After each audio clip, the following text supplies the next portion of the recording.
हम पढ़ने जा रहे हैं गैमेटोजेनेसिस। गैमेटोजेनेसिस क्या होता है? जेनेसिस टर्म से ही पता चलता है किसी चीज़ का फॉर्मेशन। तो इसमें गैमेट्स है, गैमेटोजेनेसिस मतलब गैमेट का फॉर्मेशन।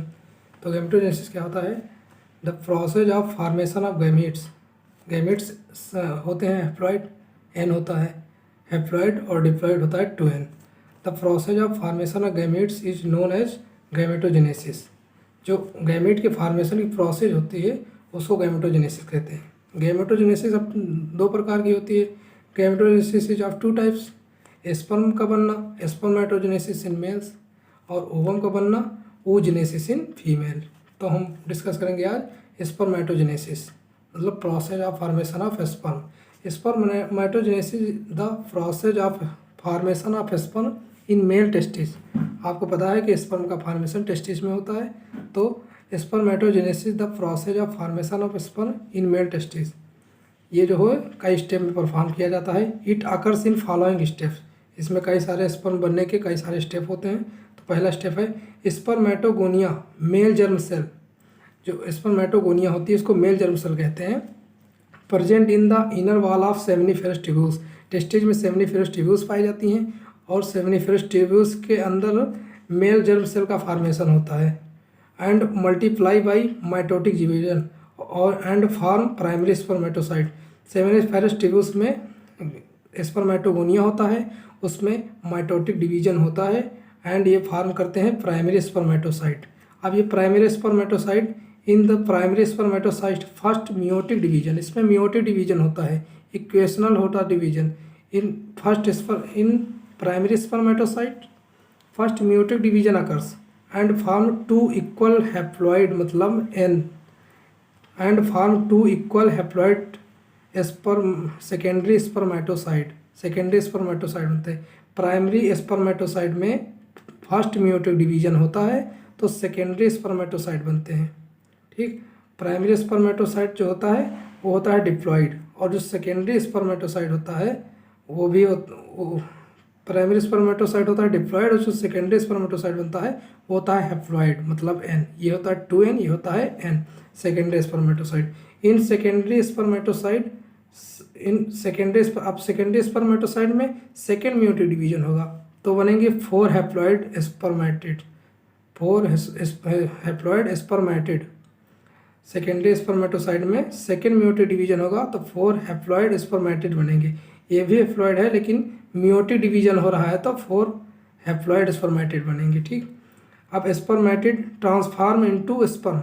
स्पर्मेटिड से स्पर्म का बनना, स्पर्मेटिड ट्रांसफॉर्म हो जाता है स्पर्म में and this process is known as spermiogenesis. Spermatids से स्पर्म का बनना स्पर्मियोजेनेसिस कहलाता है।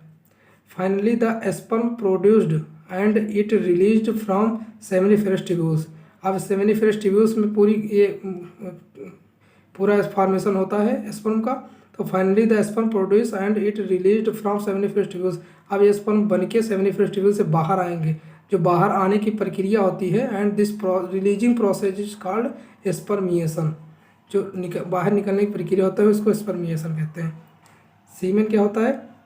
सीमेन कंपोजिशन होता है फ्लूइड का। इसमें स्पर्म होता है, सेमेनल फ्लूइड होता है, प्रोस्टैटिक फ्लूइड होता है और फ्लूइड ऑफ कॉपर्स ग्लैंड होता है। स्पर्म लगभग 10% होता है, सेमेनल फ्लूइड लगभग 60% होता है, प्रोस्टैटिक फ्लूइड लगभग 30% होता है, fluid of Cowper's gland less than 1% होता है। अब इसको ऐसे हम पढ़ लिए हैं, अब इसको ग्राफिकल रिप्रेजेंटेशन देखते हैं। स्पर्मेटोजेनेसिस होता क्या है? Graphical representation. मेल होता है, मेल में होती हैं टेस्टिस। ठीक, टेस्टिस में सेमिनिफेरस ट्यूब्यूल्स होती हैं। सेमिनिफेरस ट्यूब्यूल्स जर्म सेल होती हैं, सेमिनिफेरस ट्यूब्यूल्स में जर्म सेल होती हैं। ठीक, वो जर्म सेल स्पर्मेटोगोनिया प्रोड्यूस करती हैं। जो जर्म सेल होती हैं उन्हीं को जर्म सेल्स कॉल्ड स्पर्मेटोगोनिया। ये भी डिप्लॉयड होता है, ये भी डिप्लॉयड होता है। ठीक, 2n होता है। इसमें माइटोसिस होता है, माइटोसिस होता है तो स्पर्मेटोगोनिया में माइटोसिस होगा तो प्राइमरी स्पर्मेटोसाइट बनेगा। प्राइमरी स्पर्मेटोसाइट भी डिप्लॉयड होता है। अब प्राइमरी स्पर्मेटोसाइट में फर्स्ट मियोसिस होगा, मियोसिस फर्स्ट होगा। ये होता है रिडक्शनल डिवीजन। रिडक्शन का मतलब ये होता है मतलब पहले से डबल हो जाना, रिडक्शन डिवीजन डबल हो जाएगा। लेकिन अगर डिप्लॉइडी अगर 2n है तो n हो जाएगी। ये यहाँ पे डिप्लॉइड था, अब यहाँ पे हैप्लॉइड हो गया। प्राइमरी वन प्राइमरी स्पर्मेटोसाइट बन रहा था, वन प्राइमरी स्पर्मेटोसाइट में मियोसिस फर्स्ट होगा तो 2 सेकेंडरी स्पर्मेटोसाइट बनेगा। अब 2 सेकेंडरी स्पर्मेटोसाइट बनेंगे, इस सेकेंडरी स्पर्मेटोसाइट में मियोसिस सेकेंड होगी और ये मियोसिस सेकेंड 4 स्पर्मेटिड्स बनाएगा। ये 2 सेकेंडरी स्पर्मेटोसाइट में मियोसिस सेकेंड होगा तो 4 स्पर्मेटिड्स बनेंगे और ये स्पर्मेटिड्स भी हैप्लॉइड होते हैं। अब ये स्पर्मेटिड्स में स्पर्मियोजेनेसिस होता है। स्पर्मियोजेनेसिस अभी हम बताए हैं पीछे कि स्पर्मेटिड से स्पर्म का बनना, स्पर्मेटिड से स्पर्म का बनना स्पर्मियोजेनेसिस कहलाता है। ठीक, अब देखिए यहाँ पे प्राइमरी स्पर्मेटोसाइड है, 2n डिप्लॉइड है।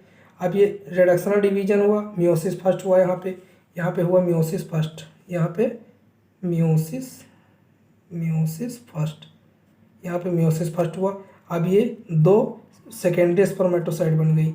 अब सेकेंडरी स्पर्मेटोसाइट में यहाँ पे हुआ मियोसिस सेकेंड, यहाँ पे हुआ मियोसिस सेकेंड, यहाँ पे मियोसिस सेकेंड हुआ। अब मियोसिस सेकेंड से 4 स्पर्मेटिड्स बन गए। अब 4 स्पर्मेटिड्स में स्पर्मियोजेनेसिस हो गया, स्पर्मियोजेनेसिस। अब स्पर्मियोजेनेसिस 4 स्पर्मेटिड से 4 स्पर्म का फॉर्मेशन हो गया। तो ये स्पर्मेटोजेनेसिस, गैमेटोजेनेसिस। Thank you.